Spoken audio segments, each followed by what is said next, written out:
And she's just shaking her head, and she goes, I do this a lot because I can get my perks. And she walks onto the airplane, and everybody's, can I have your autograph? I love your song. And she's going, I don't give autographs. There are people like that, you know. And so we made fun of her, you know. She goes, I just want to see how far I can go, because she says, I didn't really realize that I looked that close.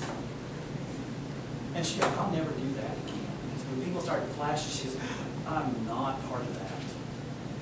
But she was doing her hair. She said, let's just see how far it goes. And it went a long way. Paul and Barnabas was the same way. They were definitely the same way. Went, we are not who you think we are. So, when people get disappointed, it gets worse. Because remember, Paul and Barnabas had just come from two towns, Pisidian Antioch and Iconium. Pisidian Antioch, they ran them out of town. Iconium, what they do? They expelled them and said, oh, we're going to plot to kill you. Now, when mean people get together from different towns, do you think they become nice? No, they get worse. So what did they do? They wanted to stone Paul. This is the best way they knew how to get rid of him. So what did they do? They start throwing rocks on Paul. They start throwing them and throwing them and throwing them. And these were not little pebbles. These were humongous rocks. They drug him out of the city and was still stoning him. And all of the people who really believed Paul and Barnabas, you know what they did? They didn't run away, did they? It says that there was a division between the two, and as soon as they could divide it up, and the people thought Paul was dead, woohoo, we killed him. Yeah, he was dead. What the people did, they left. But Paul wasn't dead. And this is something I have thought about all week. Was he just playing possum? Because the Bible says, I think it says in verse 20, but after the disciples had gathered around him, he got up and went back into the city.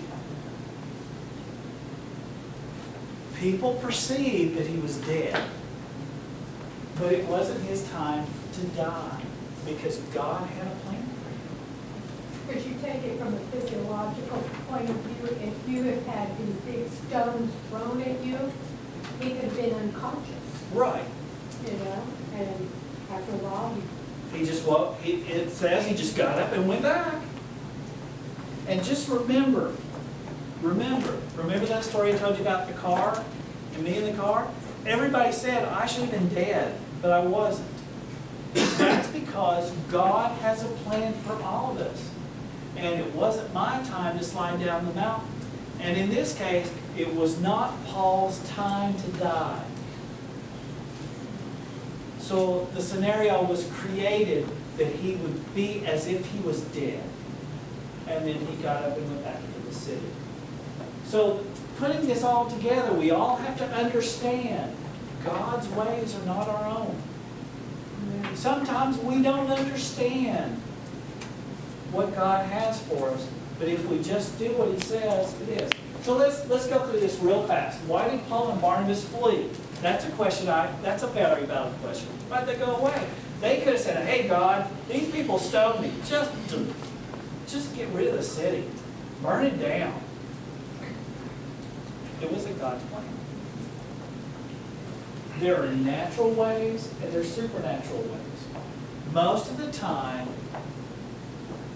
God gives us the ability to know the difference. And naturally, we're going to run away from situations that are bad. And in some cases, there are going to be things happen that we cannot explain that God does for us. And in this case, when they fled and went to Lystra, that was natural. When Paul was stoned, they thought he was dead. It could have been God didn't say it was time for him to die, so he was okay. And that's something we have to understand. God's ways are not our own. They are definitely not our own. Because they had access. Just because you have access to God's supernatural power does not mean that God's going to use it all the time. God will use it when it is to support furthering God's kingdom. And in the case of some of these examples, the people in Lystra were not happy because they weren't doing all these miraculous things. Now, if in your own time you can read 2 Timothy 3:10, and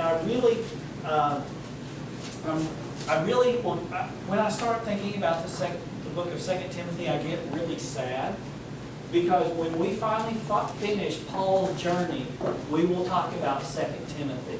Because 2 Timothy was the last book that Paul wrote. And it's amazing, many years later, Paul referred to these two events today. So you know that had a definite bearing on his total being, because he considered himself rescued by God. 375页，新约后面375页，跟376页。That he was rescued. The Greek word, and this is really cool, and I get really excited when I learn new things. This is my aha moment kind of thing, because it says the Greek word for rescue is rihomai, meaning to draw or snatch.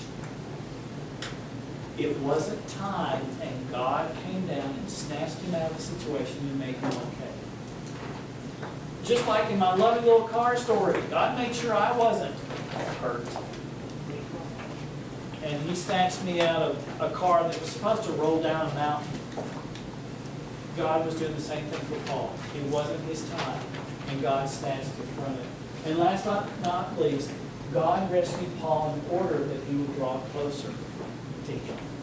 And that is the true reason why God lets us go through certain things. And that's my lesson.